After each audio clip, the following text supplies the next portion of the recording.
सोलापुरातील महाविकास आघाडीच्या बैठकीत आगामी महापालिका निवडणूक एकत्र लढवण्याचा निर्धार करण्यात आला आहे। महापालिका निवडणुकीत भाजप विरोधात महाआघाडी एकत्र लढणार आहे। काँग्रेस पक्षाच्या नेत्यांसोबत आता वादाचे कारण नाही, काही विषय असतील तर ज्येष्ठ नेते सुशीलकुमार शिंदे यांच्यासोबत चर्चा करून सोडवू, असे उद्धव सेनेचे नेते चंद्रकांत खैरे यांनी मंगळवारी स्पष्ट केले। महानगरपालिका निवडणुकीवर चर्चा करण्यासाठी महाविकास आघाडीच्या नेत्यांची बैठक मंगळवारी शासकीय विश्रामगृहात झाली। या बैठकीला काँग्रेसचे माजी आमदार प्रकाश येलगुलवार, शहराध्यक्ष चेतन नरोटे, राष्ट्रवादी शरद पवार गटाचे शहराध्यक्ष महेश गादेकर, शंकर पाटील, माकपचे युसुफ शेख मेजर, अनिल वासम, उद्धव सेनेच्या उपनेत्या अस्मिता गायकवाड, जिल्हा प्रमुख अजय दासरी, गणेश वानकर, धनंजय डिकोळे, संतोष पाटील, दत्तात्रय गणेशकर, दत्ता माने, मनसेचे विनायक महेंद्रकर, जैनुद्दीन शेख, प्रिया बसवंती आदी उपस्थित होते। बैठकीनंतर खैरे म्हणाले, भाजपच्या विरोधात लढू इच्छिणाऱ्या सर्व पक्षांना महाविकास आघाडी सोबत घेणार आहोत। त्यासाठी सर्व घटक पक्षांनी आपापली पूर्ण ताकद पणाला लावणे गरजेचे आहे। वरिष्ठ नेत्यांसोबत चर्चा झाली आहे, त्यानुसार वंचित बहुजन आघाडी आणि समाजवादी पक्षाला सोबत घेणार आहोत। म्हणून मला या ठिकाणी सांगायचं, आम्ही सर्वजण एकत्रपणे त्या ठिकाणी निवडणूक लढवणार आहोत।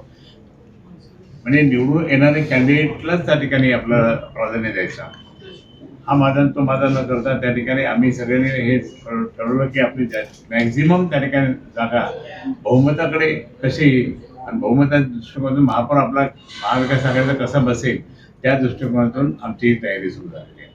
आणि म्हणून मला या ठिकाणी सांगायचं की भारतीय जनता पार्टीचं ज्या पद्धतीने आज काम चाललं आहे, इथे बिडी कामगार आहे, तिथे कामगार असतील, इथे शेतकरी आहे, इथे बाकी सगळे उद्योजक पण आहेत थोडे बहुत, या सगळ्या दृष्टिकोनातून कंटाळा आला या भाजपचा। आणि म्हणून आणि आता अनेकांनी मला सांगितलं कधी येणार तुम्ही, कधी येणार सोलापूरला या तुम्ही महाविकास आघाडी होऊ द्या, असं अनेक मान्यवरांनी मला इथून फोन करून सांगितलं होतं। मग आम्ही आज माननीय उद्धव साहेबांची चर्चा करून आज आम्ही आघाडी आज इथे आम्ही डिक्लेअर करत आहोत।